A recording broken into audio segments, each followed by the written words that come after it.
لیکن یہ مال کے بارے میں ایک چیز یاد رکھنا، اللہ نے تمہارے نصیب میں جو لکھا ہوا ہے وہ تمہیں مل کر رہے گا۔ کبھی بھی تمہارا مال جو اللہ نے تمہارے نصیب میں لکھا ہوا ہے، ساری دنیا کے لوگ مل کے بھی تمہارے مال میں سے، تمہارے رزق میں سے ایک ذرہ برابر بھی کمی نہیں کر سکتے۔ اور ایک چیز یاد رکھنا کہ جو تمہارے نصیب میں نہیں لکھا ہوا، ساری دنیا مل کے بھی تمہیں وہ عطا نہیں کر سکتی۔ مال کا فیصلہ اللہ کے ہاتھ میں ہے۔ وہ اللہ ہے جو کہ مال کو کبھی بڑھاتا ہے، کبھی کم کرتا ہے۔ اولم یعلم ان اللہ یبسط الرزق لمن یشاء ویقدر، کیا یہ جانتے نہیں ہیں کہ اللہ یہ جس کا رزق بڑھاتا ہے، جس کا رزق کم کر دیتا ہے۔ امن ھذا الذی یرزقکم من امسک رزقا، اگر اللہ تمہارا رزق بند کر دے تو کون ہے جو تمہیں رزق عطا کر سکتا ہے؟ اور اللہ سبحانہ تعالیٰ نے رزق کے فیصلے اپنے ہاتھ میں رکھے۔ کبھی بھی اس چیز سے دھوکہ مت کھانا کہ دنیا میں کوئی انسان مجھے مال میرا بڑھا دے گا یا کم کر دے گا۔ یہ سب اسی کے فیصلے ہوتے ہیں، کس وقت کس کو کتنا دینا ہے، کس کا بڑھانا ہے، کس کا کم کرنا ہے۔ اور ٹائمنگ بھی اللہ ڈیسائیڈ کرتا ہے۔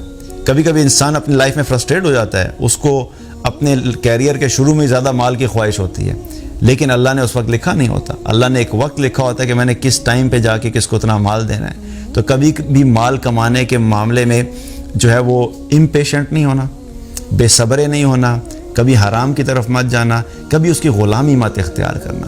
جو انسان مال کو مقصد زندگی بنا کے چلے گا وہ مال کا غلام بنے گا، اور جو انسان مال کا غلام بن جائے گا وہ اللہ کی غلامی سے نکل جائے گا، اور جو انسان اللہ کی غلامی سے نکلے گا وہ شیطان کا غلام بنے گا، اور جو انسان شیطان کی غلامی میں آئے گا شیطان کا ٹھکانہ جہنم ہے، تو اس انسان کا ٹھکانہ بھی جہنم بنے گا۔ تو مال کی غلامی کبھی مت کرنا۔ مال اللہ نے جو تمہارے لیے لکھا ہے وہ تمہیں ملے گا۔ ہاں، کوشش ضرور کرتے رہنا۔ یہ نہیں ہے کہ گھر میں بیٹھ جاؤ اور کو جی بس اللہ نے میرے لکھا ہے تو مجھے ملے گا۔ اپنی ایک سنسیئر ایفرٹ ہمیشہ رکھنا۔ حلال کمانا ہے، جائز کمانا ہے، دو نمبری نہیں کرنی، رشوت نہیں لینی، دھوکہ نہیں دینا، ان سب چیزوں کو اپنے ذہن میں رکھ کے لائف گزارنا، تو جو اللہ نے تمہارے نصیب میں لکھا ہے وہ تمہیں ملے گا۔ مال کو کبھی اپنا مقصد زندگی مت بنانا، ضرورت زندگی رکھنا، اور اس کو کبھی بھی اس سے دھوکہ مت کھانا۔ اسی طریقے سے ایک اور جو آزمائش اللہ نے وہ کیا رکھی ہے جس سے بہت سارے لوگ دھوکہ کھا جاتے ہیں، وہ اولاد ہے۔ اللہ تعالیٰ نے قرآن میں ایک جگہ فرمایا انما اموالکم و اولادکم فتنہ، تمہارے مال اور تمہاری اولاد تمہارے لیے کیا ہے؟ فتنہ ہے، آزمائش ہے۔ بہت سے لوگ اپنی اولاد کی وجہ سے کیا کرتے ہیں؟ دھوکہ کھا جاتے ہیں۔ اپنے لیے حلال کما لیتے ہیں، جب اولاد ہوتی ہے تو اولاد کو اچھے سے اچھا دینے کے لیے کیا کرتے ہیں کہ ہم نے ان کو ایک ایسا لائف سٹائل دینا ہے، اس کو میں نے اعلیٰ اسکول میں پڑھانا ہے، اس کی ایجوکیشن اچھی ہونی چاہیے، برانڈڈ کپڑے ہونے چاہیے، لیٹسٹ سیل فونز ہونے چاہیے، یہ اپنے دوستوں کے سوشل سرکل میں سب سے زیادہ فیمس ہونا چاہیے، سارے دوست اس کی تعریفیں کریں۔ ان کی جائز اور ناجائز خواہشات کو پورا کرنے کے لیے بہت سے لوگ جو ہے وہ غلط طریقے اختیار کرتے ہیں مال کمانے کے لیے۔ تو جو انسان اپنی اولاد کو سو کالڈ اچھی زندگی دنیا میں دینے کے لیے اللہ کو ناراض کرتا ہے، تو یاد رکھیں کہ ایسی اولاد پھر کبھی بھی اس انسان کے لیے جو ہے اس کی آنکھوں کی ٹھنڈک نہیں بنتی۔ جو اولاد کے لیے اللہ کو ناراض کرے گا، اللہ اس کی اولاد کو اس کے لیے ناراض کرا دے گا۔ یہ اللہ کا فیصلہ ہے۔ جو انسان اللہ کو راضی نہیں کرتا اور اپنی اولاد کی خاطر اللہ کو ناراض کرے گا، تو پھر اللہ سبحانہ تعالیٰ کو ایسے شخص کی کوئی ضرورت نہیں ہے۔ وہی اولاد پھر اس کے لیے آخر میں کیا ہوتا ہے؟ اس کو ٹھکرا دیتی ہے، کہ جس انسان نے اللہ کو خود نہیں پہچانا وہ انسان اپنی اولاد کو اللہ کی پہچان کیا دے گا؟ جس انسان نے خود حلال حرام کا فرق نہیں رکھا وہ اپنی اولاد کو کیسے بتائے گا کہ حلال اور حرام کیا ہوتا ہے؟ جو انسان اپنی اولاد کی خاطر حرام کماتا رہا اور اپنی اولاد کو حرام لقمہ کھلاتا رہا، تو بالآخر کیا ہوگا؟ اس کی جس اولاد کے پیٹ میں حرام جاتا رہا، اس کے اندر تقویٰ کہاں سے آئے گا؟ اس کے اندر ایمان کہاں سے آئے گا؟ اس کے اندر والدین کی فرما برداری کہاں سے آئے گی؟ اس کے اندر حلال حرام کی تمیز کہاں سے آئے گی؟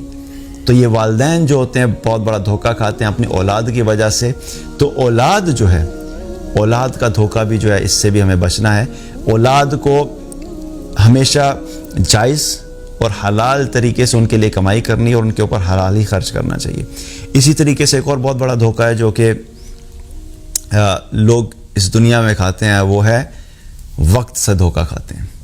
ان کو بہت بڑا دھوکہ لگتا ہے کہ میرے پاس وقت بڑا ہے۔ ابھی تو میرے پاس ٹائم ہے، فی الحال میرے ایمبیشنز ہیں، لائف کا کیریئر سٹارٹ ہو رہا ہے، ابھی میری ایجوکیشن کمپلیٹ ہوئی ہے، ابھی تو میری جاب سٹارٹ ہوئی ہے، ابھی میں نے چل کرنا ہے، ابھی پارٹی کرنی ہے، ابھی ہینگ آؤٹ کرنا ہے، ابھی کیا نمازیں پڑھوں، ابھی کیا قرآن پڑھوں، کیا میں ابھی داڑھی رکھوں، کیا ابھی مولوی بننا، کیا میں ابھی حجاب کروں گی، آؤٹ ڈیٹڈ لگوں گی. ابھی میرے پاس وقت ہے. جب وقت آئے گا، شادی ہو جائے گی، بچے ہوں گے، پھر اللہ کو یاد کر لیں گے، اللہ کی طرف چلے جائیں گے، داڑھی بھی رکھ لوں گا. خواتین سوچتی ہیں حجاب کر لوں گی، لیکن ہمارے پاس کیا گارنٹی ہے کہ ہمارے پاس اتنا وقت ہے کہ ہمیں یہ سب کرنے کا موقع ملے گا. یاد رکھو، وقت سے کبھی دھوکہ مت کھانا. یہ وقت کبھی بھی تمہارے لیے رکے گا نہیں. یہ وقت کبھی بھی تمہیں اتنا نہیں ملے گا جتنا تم چاہو گے.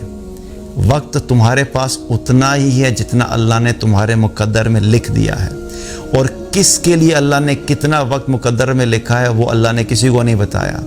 ہماری جو ایج ہوتی ہے اصل میں تو وقت ہی ہے.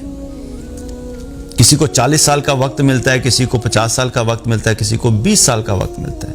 وقت ایک مہلت کی طرح ہے، اللہ نے ہر ایک کے لیے الگ الگ مقرر کیا ہے. اپنی زندگی کا ہر دن یہ سمجھ کے گزارا کرو، ہو سکتا ہے کہ مجھے کل وقت نہ ملے، ہو سکتا ہے کہ مجھے کل موقع نہ ملے. مجھے آج ہی اللہ کو راضی کرنا ہے، مجھے آج ہی اللہ کی فرما برداری کرنی ہے، مجھے آج سے ہی توبہ کرنی ہے، مجھے آج سے ہی گناہوں کو چھوڑنا ہے، مجھے آج سے ہی اپنی آخرت کی تیاری کرنی ہے. مجھے نہیں پتا کہ مجھے دوبارہ مزید وقت ملے گا کہ نہیں ملے گا.